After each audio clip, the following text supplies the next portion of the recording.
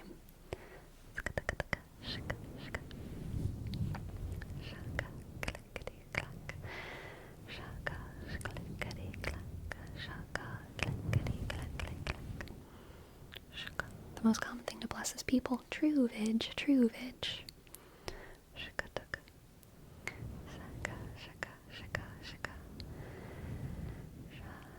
Over here, it's common to get holy water and spread it around a house whenever you move in. Have you ever done that? Yes, for sure, for sure, for sure. Don't put it in the car, we'll damage it. You don't want holy mold growing? Holy mildew. Holy mildew in your car? Come on. What are you, a pussy? Get that holy mold.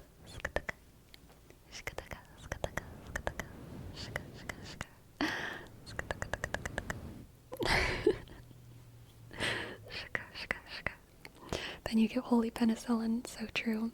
So true.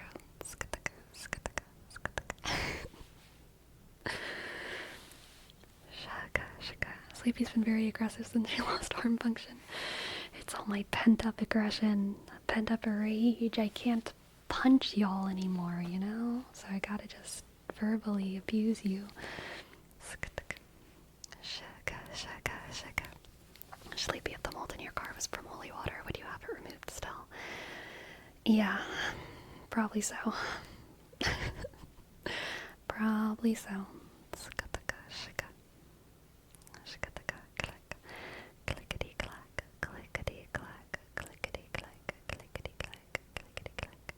Dang, Necropog, that's based. One time my uncle stared into my hallway and asked for holy water. When we gave it to him, he started chanting, "Begone, you are not welcome here. If you're here for me, I'll deal with you. Leave my loved ones out of this." Amazing. Definitely scary, but amazing. I love that.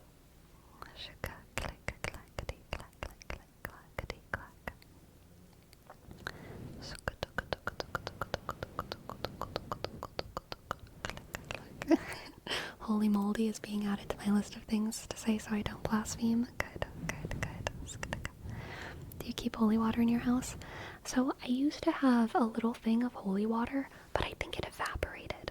I need to get new holy water now. Because the bottle was like empty the last time I looked at it, and it's a glass bottle, and so like it wasn't opened, but I think it just evaporated. Yeah, the holy heat got it. That water went to the sun now. But so yeah, I need to get new holy water. I do need to get new holy water.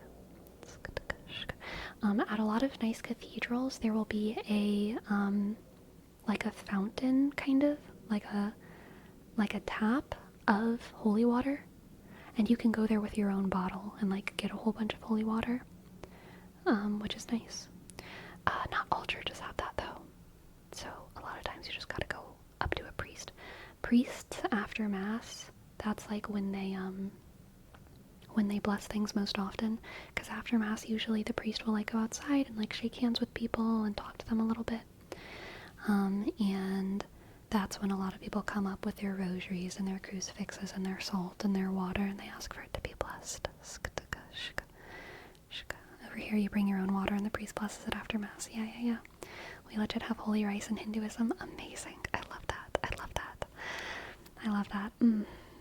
Not gonna lie though, basmati rice does smell pretty holy, okay? Every time I'm smelling basmati rice, religious experience right there, okay? Religious experience. It makes sense to me. Would you eat the holy rice? Yes. I mean, so when a priest blesses a meal, it's because you eat it. You know? Like, yeah. It's good to go. I remember a family friend of ours told me a story when I was a kid that an Elmo plush they brought was broken and wouldn't stop talking, so they took out the batteries. Then later throughout the night, it just started functioning with no batteries and walked around. That's terrifying. I hate that. Oh my goodness. Shika. Holy water tastes horrible for some reason. Probably just because it's not clean. I don't think it's the holy that tastes bad, okay? I think it's the other stuff. I think the holiness tastes fine or like nothing at all, personally.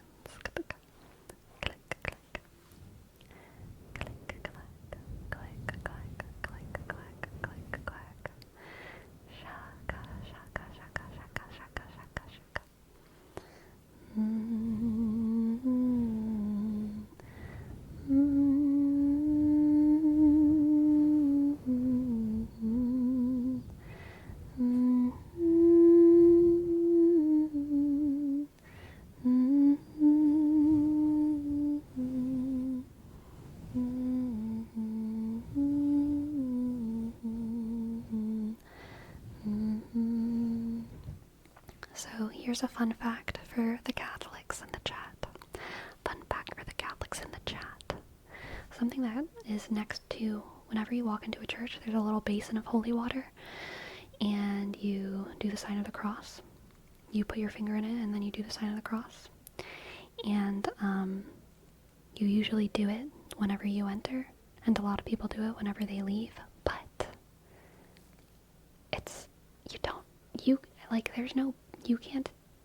it's fine to do it when you leave, but it's not actually, like, traditionally you're not super supposed to do it, but it's not like a bad thing, like it's not hurting you, but it's just that at the end of the Mass, the priest blesses everyone, and so there's no reason to use the holy water right after. Some people do whenever they pass by a church. Yes, that's different. That's no holy water involved. Where I grew up, you do the sign of the cross if you pass a church, or a cemetery, or a hospital, or an ambulance, or a fire truck. Any of those things you do, or if you pass a wreck, like if there's anything sad next to you, or if there's anything spiritual next to you, you do the sign of the cross. Anyone in crisis.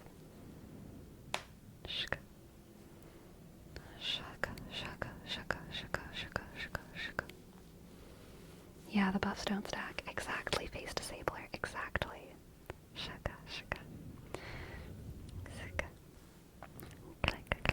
Pyrosocial, thank you. Thank you. Thank you for gifting a sub. Thank you, Pyrosocial. P shk Y sk R click O shk S O click C I dot A sk L 1 sk. Thank you, Pyrosocial shk. In northern Mexico, we do the sign of the cross passing a church or those tiny little altars that we have around for the Virgen de Guadalupe. Nice. Shaka. Yeah, Catholics do the sign of the cross all the time. So like those are like whenever you're out and about, church, ambulance, hospital, cemetery, car wreck, fire truck. Only if they got their lights going, only if not just any fire truck or ambulance, but if they're doing the whole if they're doing the whole 9 yards, then you do the sign of the cross when they pass. And whenever you walk into a church, I mean, there's so many times when you're supposed to do the sign of the cross, even before and after the mass end. Like when you're, anytime you pass the tabernacle, so if you're walking around the church and you pass through the middle of it, you are supposed to get on one knee, genuflect, and do the sign of the cross, and then stand up and keep walking. Also, it's customary to do before you get into the pew. So like once you get to where you're gonna go in to sit down, you genuflect and do the sign of the cross. And then you sit down, and then you start praying. So then you do the sign of the cross again, and you kneel at the pew and pray. And then you do the sign of the cross like 10 million times during Mass, and then after you leave, you do it again.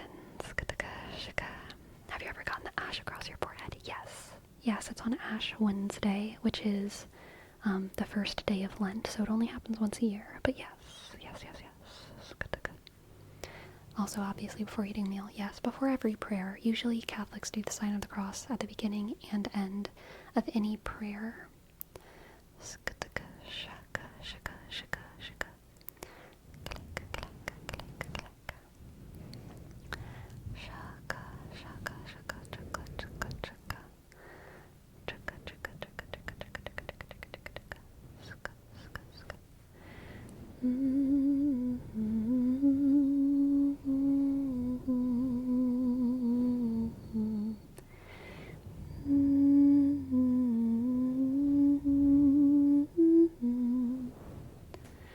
Pope Francis made a speech a while back about how important it was to teach your kids the sign of the cross so they don't just awkwardly wave their hand around. Yes.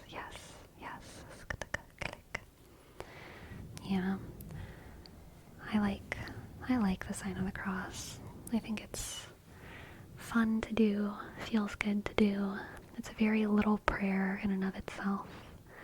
Shaka, shaka, shaka, shaka.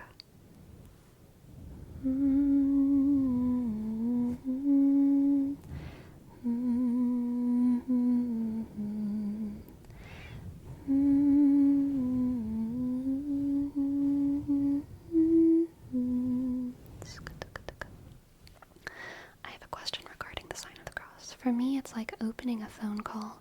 Before you start praying, you do the sign, but after praying, you do it again. What if you want to talk to God for a while? Or do you do your talk with him and then do the sign again? Wait, or do you do your talk with him and then do the sign again instead of after? Wait, I'm sorry. Do you do your talk with him and then do the sign instead of after praying? Wait, instead of after praying. My brain isn't working. I know it's supposed to be after, but my brain still isn't working.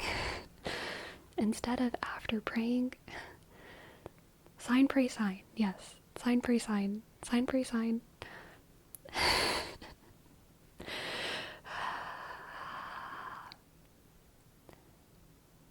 I'm not understanding the two contrasting ideas. You sign, pray, sign. Sign, pray, sign.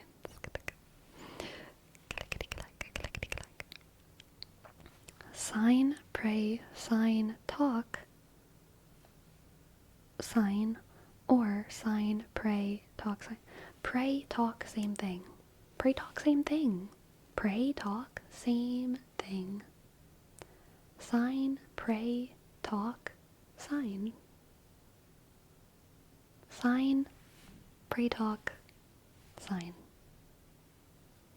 Sign, pray, talk, sign.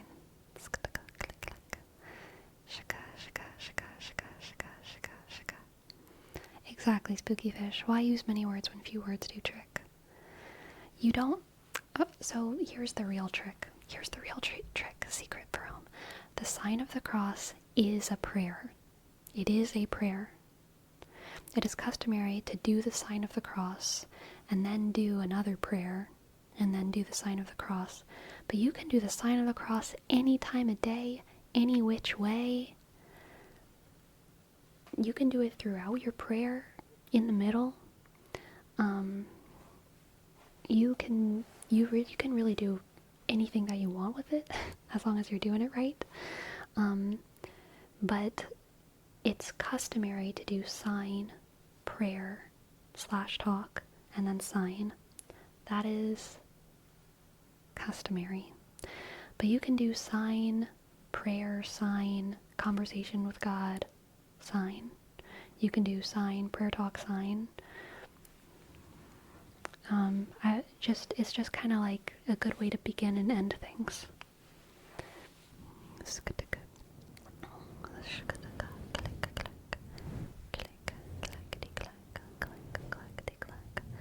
Dios mío. Yes, yes, yes. I don't know, I feel like I have to do it again to finish the call. Like I said, to me doing it is kind of like me giving God a call. I don't want to do it if I'm not actually going to talk to him. You can totally do the sign of the cross without praying. Or hang up before I'm ready. I mean, that's fine. But like,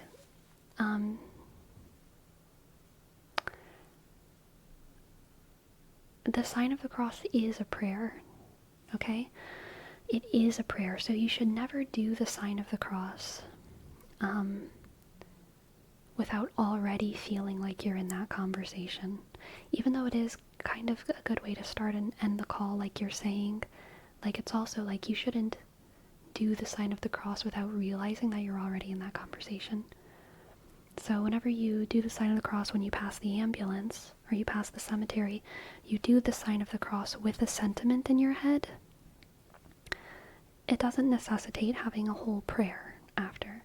As you do the sign of the cross, you have this sentiment of like, God, you know, I hope these people are okay. I hope that these people get through this hard time. And that is the call, and it's wrapped up in your action of the sign of the cross. I hope that makes sense.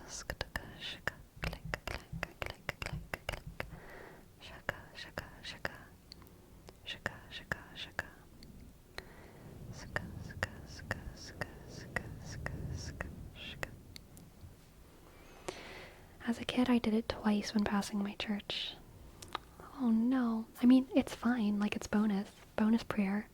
It's not bad, but it's just,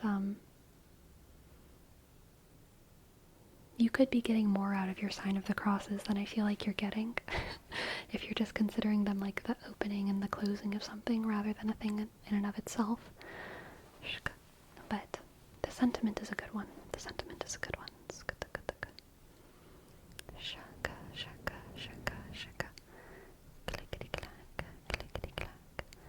Click clack, click clack. Click clack, click clack.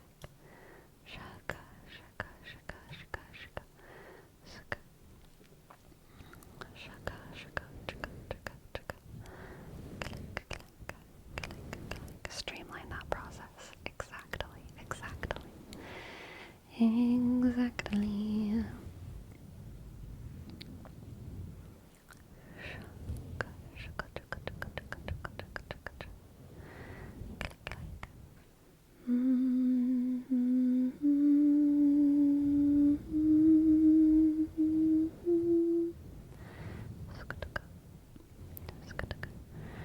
Can you explain why Jesus was gone for so long? He was cooking, Dolly.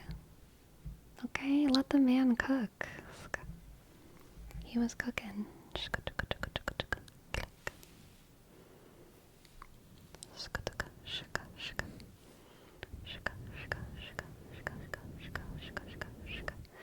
There's a lot of interesting folklore about what Jesus may have been doing, and really no one knows. No, I cannot explain why we don't have a record for him, but also, like, it was messy, like, history is messy, you know, like, who knows?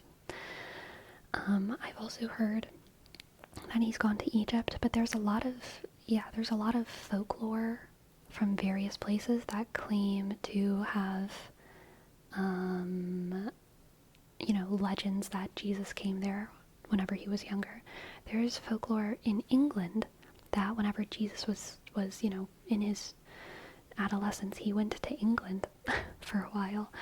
And there's folklore that he went to Japan both before he died and after, after he resurrected, that he went to Japan. There's folklore throughout, Asia and Northern Africa of where he might have been during the years that we don't have record of him. That's wild. How would he make it all the way back to England of all places? If I remember correctly, I'm gonna botch these details. Saint, I can't think of his name. Whenever Jesus died, there was a rich man who let Jesus use his tomb, basically. And I can't remember that saint's name. Saint someone who had a nice tomb that Jesus was buried in. He was a Christian. And I wish I could remember his name. It's in the Bible. But basically, the name itself sounds kind of Joseph of Arimathea. Thank you. Thank you, Gazawa. Thank you. So maybe it's not the name, but I think people theorize that Joseph of Arimathea was an English man, if I remember correctly.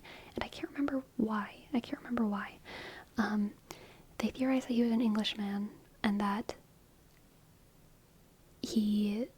Jesus went with Joseph of Arimathea to England during Jesus' adolescence, and then that is why they were like friends. And so Joseph of Arimathea was like an Englishman. Took Joseph to England. And yeah, but I can't really remember the details of that, so maybe I shouldn't talk about it. Say Moneybags, yes. Basically. Ryan, thank you for your prime. Thank you, Ryan. Thank you, Ryan. Thank you, Ryan. Thank you. R, click. Y, shk. A, sk. N, click. X, sk. C, R, shk. O, sk. S, I, dot, N, shk. G, click. Thank you. Was Jesus white? Almost definitely not. Unless he had some kind of condition. But even then, no.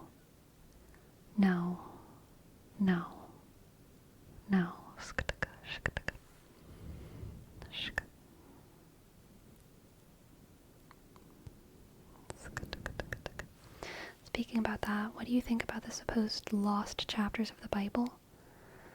I don't know exactly what you mean. Do you mean the Gnostic Gospels? Or what? What exactly? Because the Gnostic Gospels, some of them do deal with Jesus' childhood, but most of them don't. Or not Gospels, just the Gnostic books. Some of them do deal, the general Apocrypha. Thank you. That's really the word that I was looking for, the Apocrypha. Some of the Apocrypha do talk about Jesus' lost years, but a lot of them don't. A lot of them are just Gospels retelling the story of Jesus' ministry in different ways. And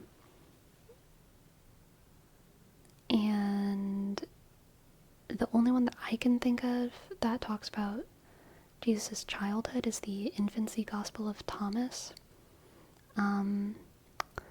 But most of the Apocrypha, we do have them now. Like, they're not in the Bible, but we do have copies of them. There are still some that are lost, surely. But we have a lot of the most popular Apocrypha. We have the texts, so it's not like we don't know what they say. They're just not included in the Bible.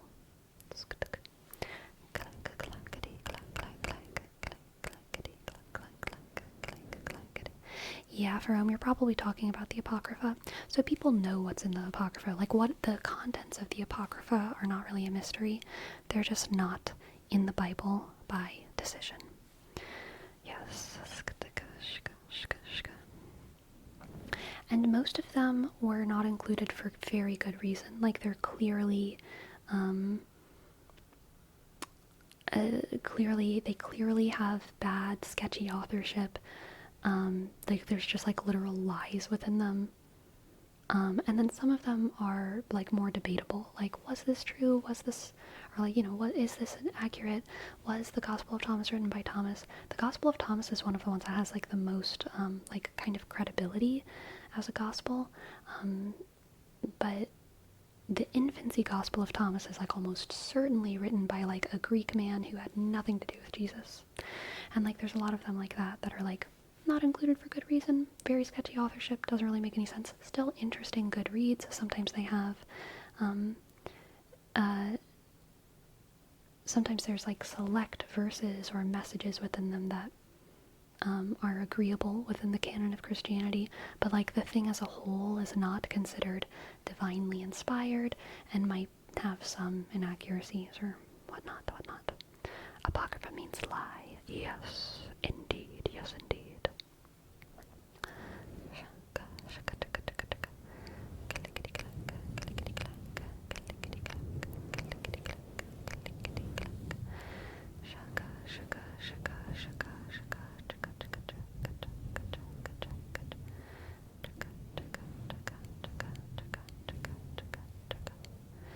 Yeah, Dr. Strangelove. I think you're talking about the infancy Gospel of Thomas. It's very wacky and very silly. Yeah.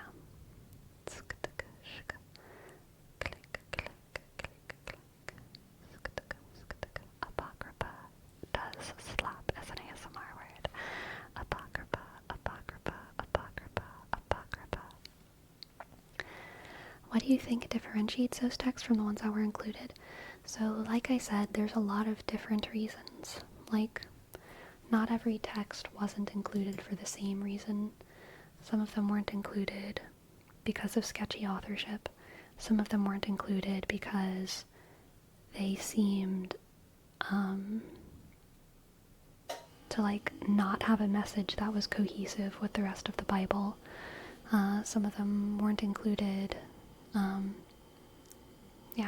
for a variety of reasons. The Bible was written by the Romans. The Bible was written by some people who were Romans, absolutely, and by some people who were not. Fair to note that the Romans was most people at that time.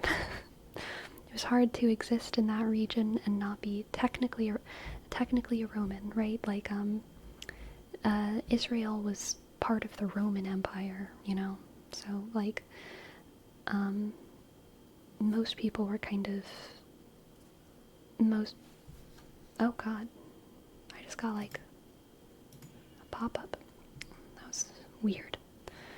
Very strange. I'm okay. Came out of nowhere. Yes, most people were Romans, if begrudgingly.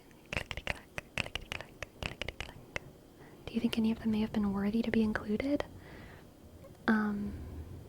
Honestly, no. I think some of the Apocrypha are very interesting and good reads. They're very good reads.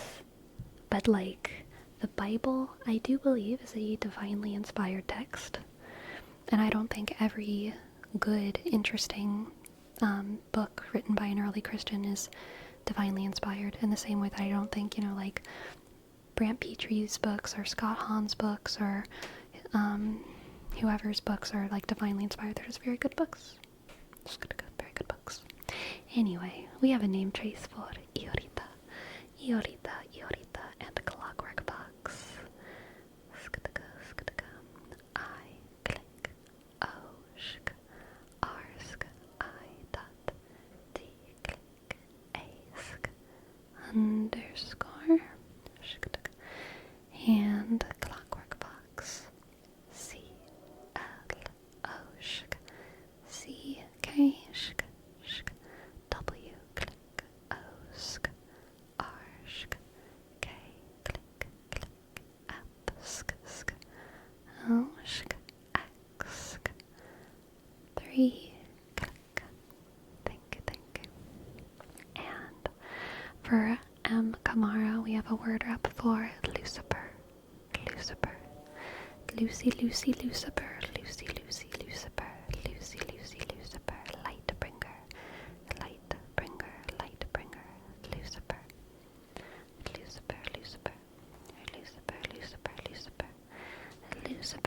Lucifer, Lucifer, Lucifer, Lucifer, Lucifer, Lucifer.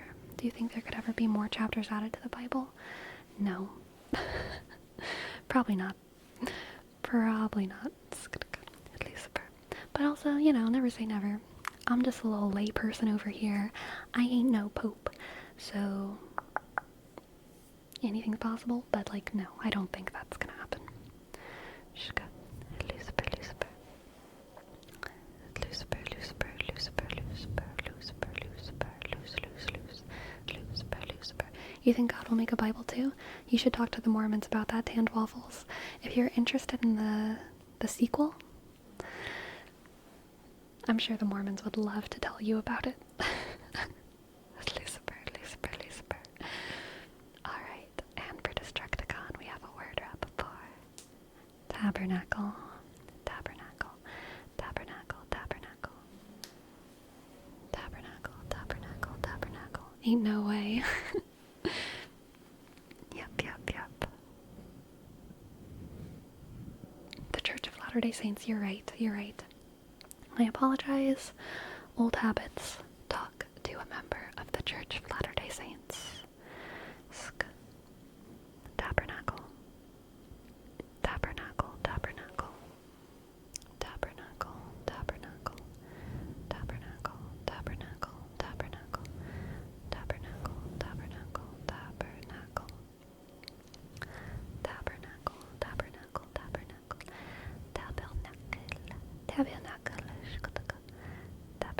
Tabernacle.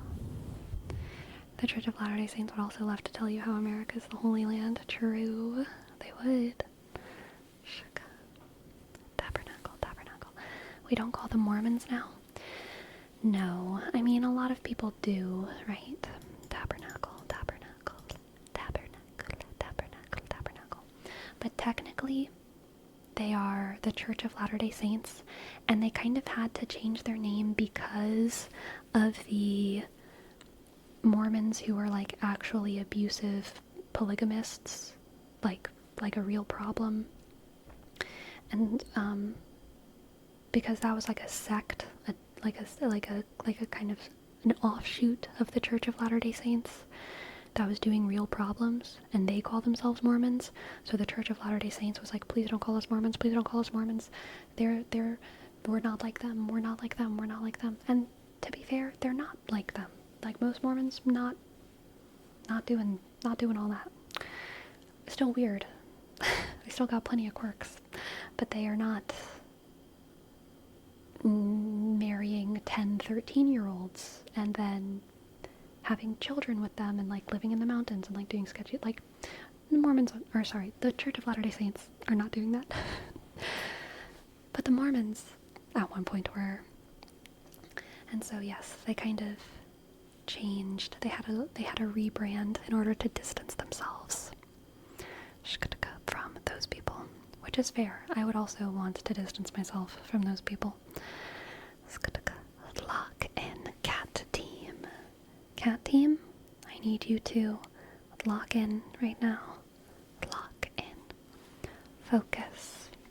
Lock in. Focus. Lock in. Lock in. Focus. Lock in. Lock in.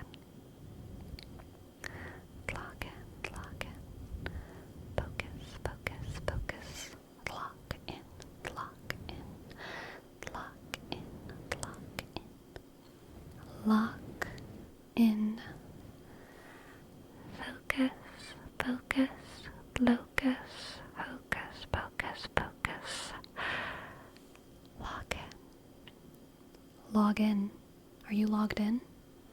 Are you logged in? Are you ready to lock in your answer? Ready to lock in? Log in. Lock in, log in. Are you in the woods? Logging? You logging out there? Got your logging shoes? You better lock in. You don't want to be logging with an absent mind, okay? That's how to die. That's how to get a tree to fall on you and die. You don't want to go logging without locking in. Lock in. Lock in when you're logging. Lock in when you're logging. Lock in when you're logging. Lock in when you're logging. lock in when you're logging. Logging and hauling. Exactly.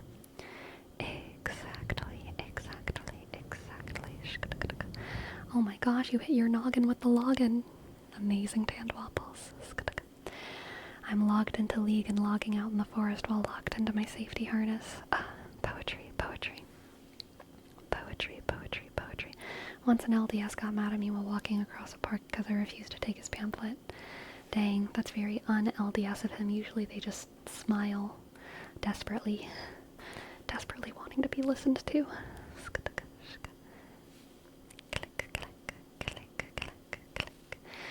And for Apollo de Bagel, we have a name tree.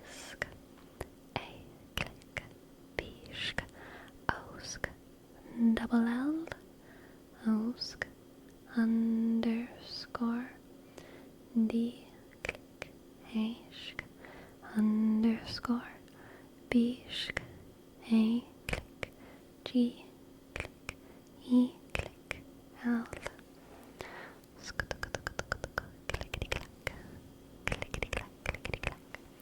Thank you, Apollo. And for High and Fighty, we have an all-wise name trace. All-wise. All-wise. All-wise.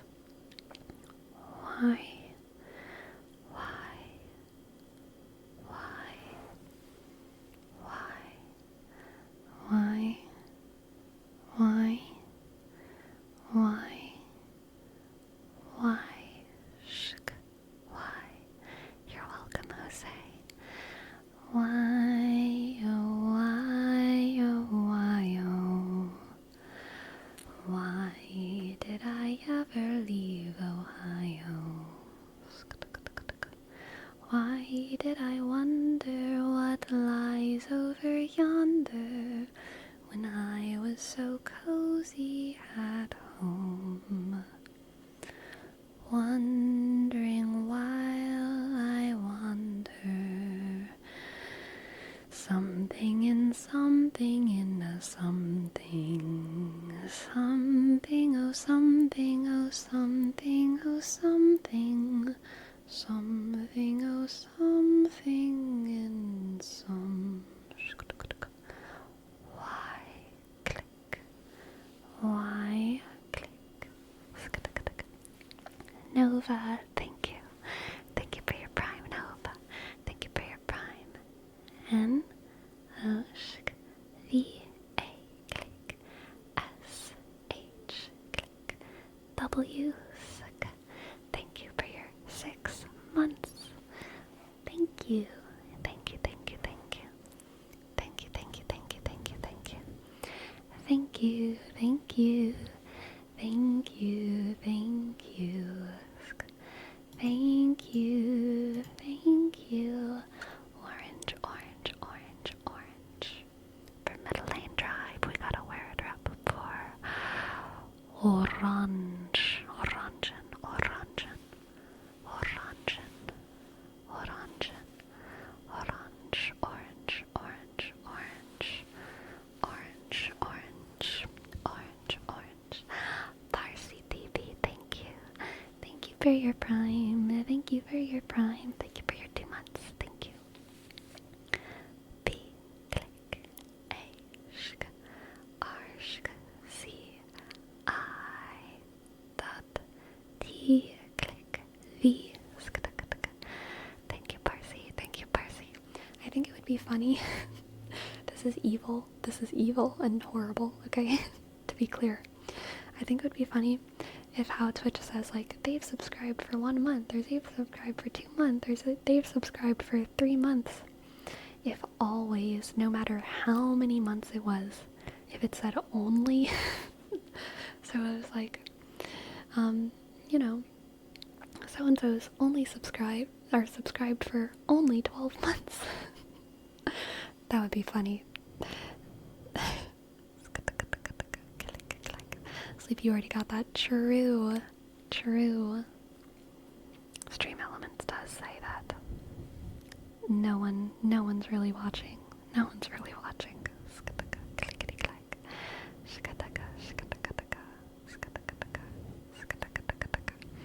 only 40 months. Yeah, exactly. It's gonna go Burnout Club. Only 6 months. Thank you, Burnout Club. Thank you, thank you, thank you. Thank you, Burnout Club. B, click, U, shk, R, sk, N, click, O, sk, U, click, T, click, C, L, U, shk, B, sk, underscore. Thank you, Burnout Club. Thank you, thank you, thank you, thank you, thank you.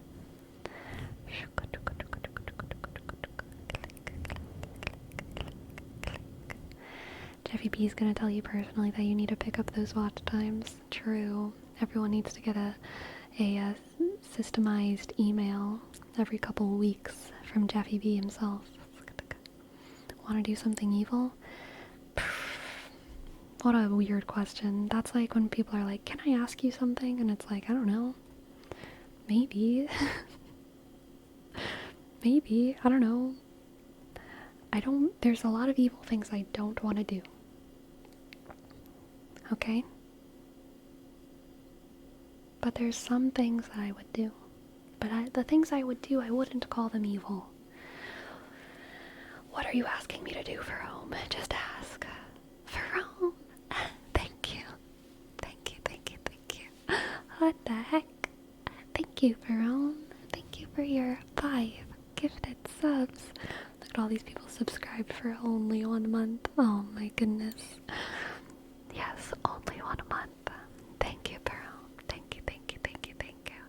F, shk, shk, A, click, R, sk, A, click, O, sk, M, shk. Thank you, thank you, thank you. So evil. True. True. How embarrassing for them, really. How embarrassing. Oh yes, one of them has subbed for 2 months. True.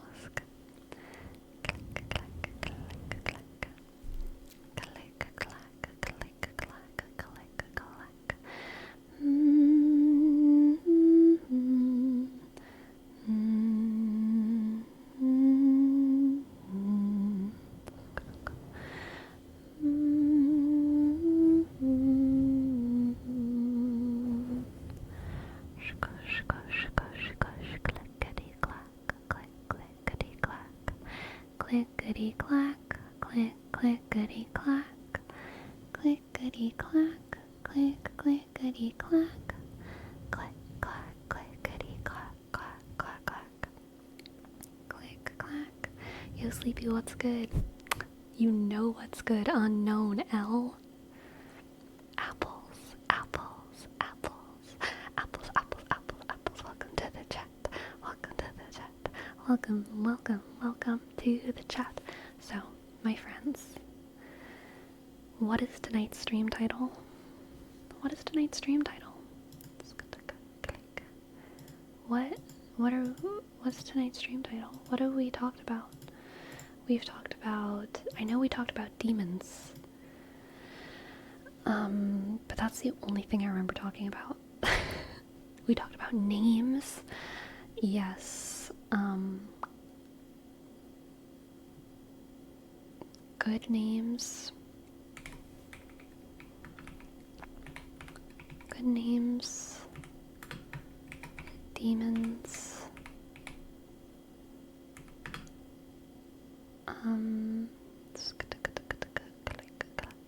Good name, demons, and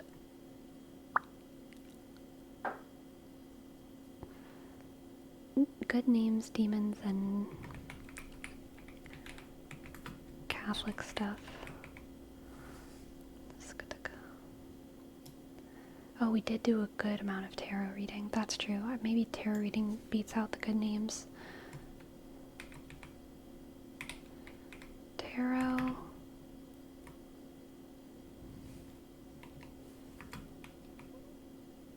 And Misc Catholic stuff. Honestly, tarot, Misc Catholic stuff. Feels accurate. Demons are miscellaneous Catholic stuff. Holy moldy. Sure, yeah, we can add a hyphen holy moldy at the end. Click, click, click, click. Click, click, click,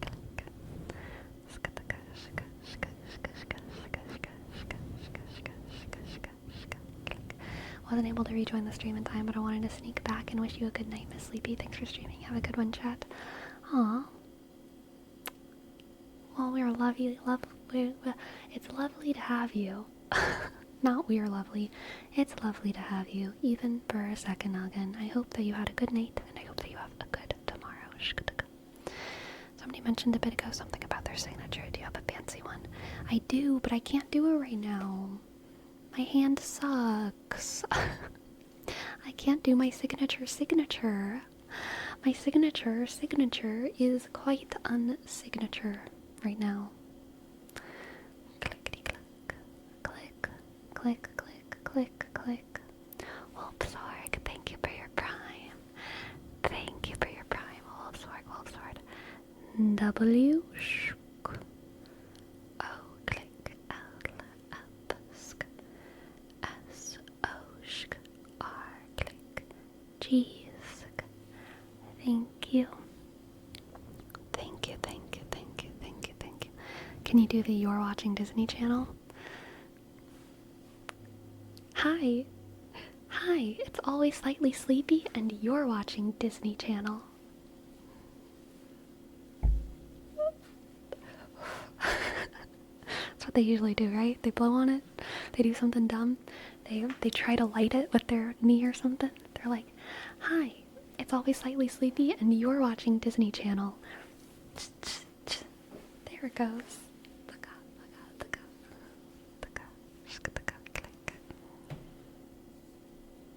You only did the ears on screen? That's fine. Dun dun dun dun.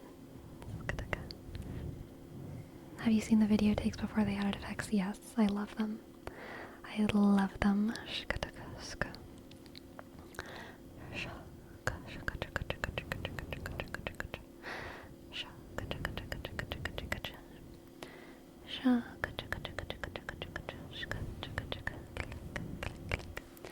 They always draw it and the actual point is never where the end of the rod actually is. Yeah. Honestly, I feel sorry for them, okay? I feel sorry for all of them. Thank you, Destructicon. Amazing.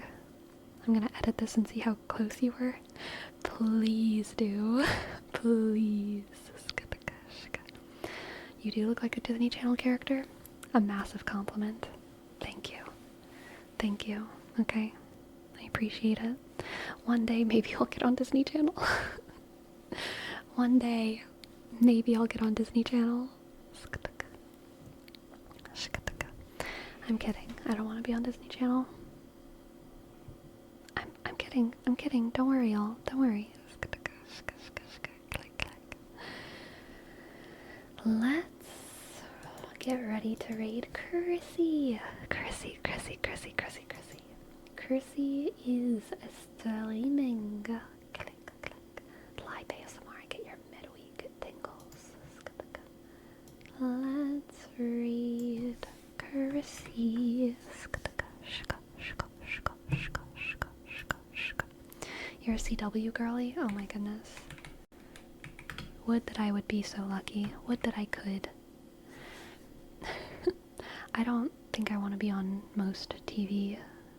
TBH. I think I'd rather be a YouTuber. To be honest.